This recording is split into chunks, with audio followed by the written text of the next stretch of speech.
સતગુરુ ભગવાન કી જય, સનાતન ધર્મની જય।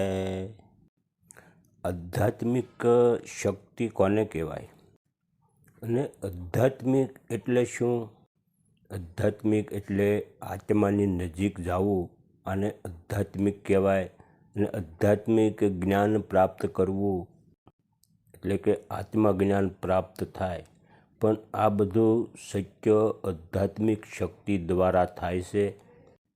અને આધ્યાત્મિક શક્તિ સદગુરુ દ્વારા આપણે આપણા પિંડની અંદર જાગૃત થાય છે, અને એ જાગૃત કરવામાં સદગુરુના ગુરુ મંત્ર દ્વારા આપણે આધ્યાત્મિક શક્તિ પ્રાપ્ત થાય છે, અને આધ્યાત્મિક શક્તિ દ્વારા જ આ બધું ચાલે છે। માનવીના કાયામાં બેઠેલી ઉચ્ચ આધ્યાત્મિક શક્તિને પણ એક કુંડલીની શક્તિ પણ કહેવામાં આવે છે, અને એક ઉર્જા શક્તિ પણ એને કહેવામાં આવે। આ આધ્યાત્મિક શક્તિ છે। સારા બ્રહ્માંડને અને માનવ પિંડને પણ ધારણ કરવાવાળી શક્તિ આ એક ઉર્જા શક્તિ છે, અને આ શક્તિ એક આત્માની નિર્ભય શક્તિ છે, અને પ્રાણ શક્તિ પણ આને કહી શકાય। તો અલગ અલગ સાધુ, અલગ અલગ સાધક અને અલગ અલગ નામથી કે કોઈ કુંડલીની શક્તિ કે કોઈ ઉર્જા શક્તિ કે કોઈ આને પ્રાણ શક્તિ પણ કહે છે, અને આને આત્માની શક્તિ પણ કહેવાય, અને શિવ શક્તિ પણ કહેવાય, અને જીવરૂપિણી શક્તિ પણ કહેવાય, અને તેજોમય છે। અને આ રીતે શિષ્યની કાયામાં જે સુસૂક્ષ્મ અવસ્થામાં જે આ પડેલી જે શક્તિ છે અને કુંડલીની શક્તિ કહેવાય, અથવા તો ઉર્જા શક્તિ કહેવાય છે। સદગુરુના ઉપદેશથી, સદગુરુના મંત્રથી આ જાગૃત કરી શકાય છે। અને ગુરુ કૃપાથી જ્યારે આ શક્તિ જાગૃત થાય ત્યારે એને એક સિદ્ધિ શક્તિ સ્વરૂપે પણ આપણે ઓળખવામાં આવે છે। અને સિદ્ધિનો અર્થ એ થાય છે કે શક્તિ ચેતનાથી કોઈ જુદી નથી। સિદ્ધિ શક્તિ એ જ ચેતના શક્તિ છે, ને તેને જ પણ પ્રાણમય કહેવામાં આવે છે।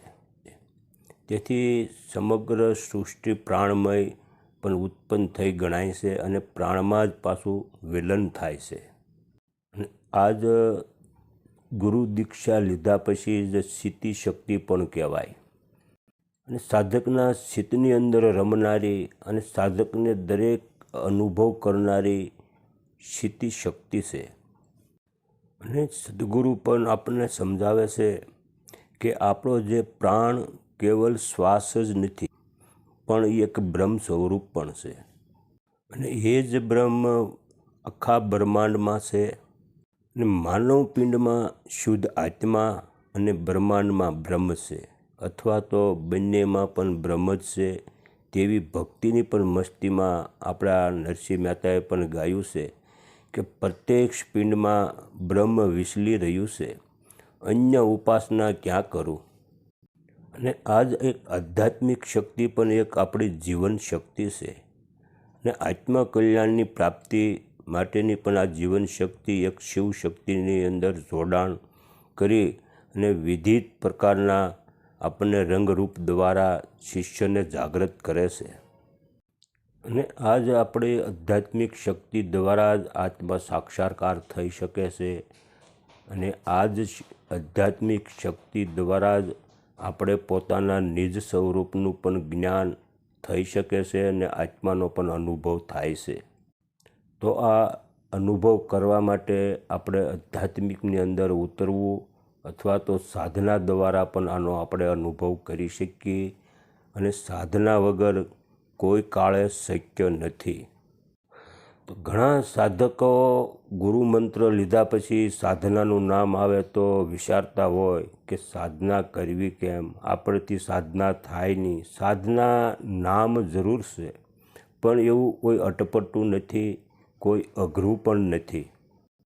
કેવલ સાધકે પોતાના આસન ઉપર શાંત ચિત્ત થઈ અને આસન ઉપર બેસી અને ગુરુએ આપેલો જે મંત્ર છે એ પકડીને કેવલ બેસવાનું છે, અને એ ગુરુ મંત્ર દ્વારા જ આપણા ઘટની અંદર આપણી આધ્યાત્મિક શક્તિ જાગૃત થાય છે અને એ જ શક્તિ સિદ્ધિ રૂપ પણ ધારણ કરી અને દરેક સાધકના ચિત્તની અંદર આવી અને દરેક આપણને અનુભવ થાય છે.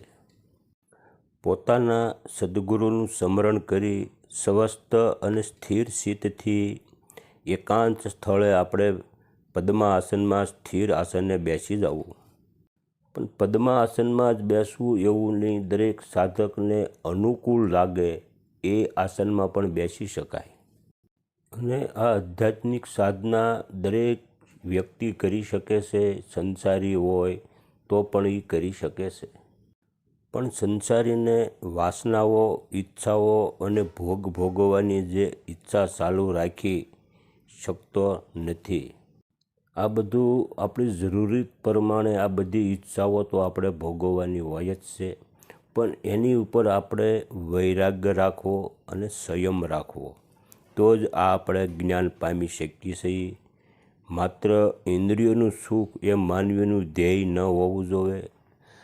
આત્માની શાંતિ મેળવવાનું ધ્યેય માનવીય નજર સમક્ષ પણ આપણે રાખવું.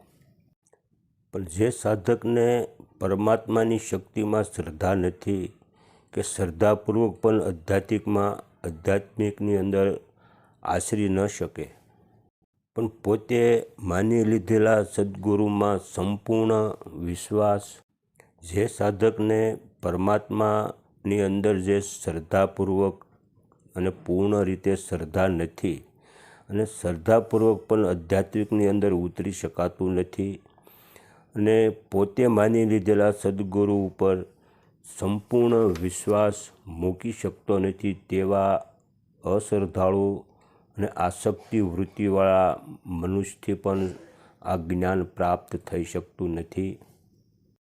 અને નિષ્કામ ભાવથી કરેલો આ સાધના છે, એ જ નિષ્કામ ભાવ વૃત્તિવાળા સાધકને જ જ્ઞાન પ્રાપ્ત થાય છે. અને જ્ઞાન માત્ર આ ભવને માટે જ નહીં પણ પરભવ માટે પણ આ ઉપયોગી થાય છે, કારણ કે આ જ્ઞાન આત્મકલ્યાણને પ્રાપ્ત કરનારને માટે છે. માત્ર પુરુષ જ નહીં પણ સ્ત્રીઓ પણ આ જ્ઞાન પ્રાપ્ત કરી શકે છે અને એનો પણ અધિકાર છે. અને જ્ઞાન માર્ગમાં સ્ત્રી પુરુષ કશું આવતું નથી અને આમાં સ્ત્રી પુરુષનો કોઈ ભેદ પણ નથી હોતો. કોઈ પણ પુરુષ રૂપમાં સાધના કરે છે તો સાધનામાંથી પ્રાપ્ત કરેલું જ્ઞાન એક શક્તિ દ્વારા જ એને પ્રાપ્ત થાય છે. અને બધી જ શક્તિઓ પણ એ જ છે, જેને પરાશક્તિ કહેવાય, જ્ઞાન શક્તિ કહેવાય, ઈચ્છા શક્તિ કહેવાય, ક્રિયાશક્તિ કહેવાય, કુંડલિની શક્તિ કહેવાય, માતૃશક્તિ કહેવાય. આ બધી શક્તિ જ છે. એના જ પાલવમાં રહીને આપણે આ જ્ઞાન પ્રાપ્ત કરવાનું છે. એટલે આમાં કોઈ સ્ત્રી કે પુરુષ જેવું કાંઈ આવે જ નહીં. અને આ શક્તિઓના જે નામ આપણે જોયા એ કોઈ સ્ત્રીના રૂપમાં નથી હોતા, એક ઉર્જા શક્તિના રૂપમાં હોય છે, એક તેજોમય શક્તિના પણ સ્વરૂપમાં હોય છે. એને કોઈ મનુષ્ય જેવો આકાર પણ ના હોય, કેવલ ઉર્જા શક્તિ હોય છે. આ જ આપણી આધ્યાત્મિક શક્તિ છે અને આ જ આપણું આધ્યાત્મિક જ્ઞાન છે. અને આ જ જ્ઞાન, આ જ શક્તિ સદગુરુ દ્વારા જ આપણને પ્રાપ્ત થાય છે. અને સદગુરુના મંત્ર અને સદગુરુ દ્વારા બતાવેલી વિધિ દ્વારા જ આપણને આ ઘટિત થાય છે. સાધક પોતાના હૃદયમાં કામ, ક્રોધ, લોભ, મોહ, માન, સન્માન આવા દુર્ગુણોનો ત્યાગ કરવો જરૂરી છે. સાધકને સત્વગુણો પણ ધારણ કરવા પડે, સમદ્રષ્ટિ ભાવ રાખવો પડે અને સમત્વ પણ હોવું જોઈએ, બ્રહ્મચર્ય પણ હોવું જોઈએ, સત્યનું પણ પાલન કરવું જોઈએ. ગુરુના વચનોમાં પણ વિશ્વાસ રાખવો પડે અને આવા સત્વગુણો પણ સાધકમાં હોવા જોઈએ.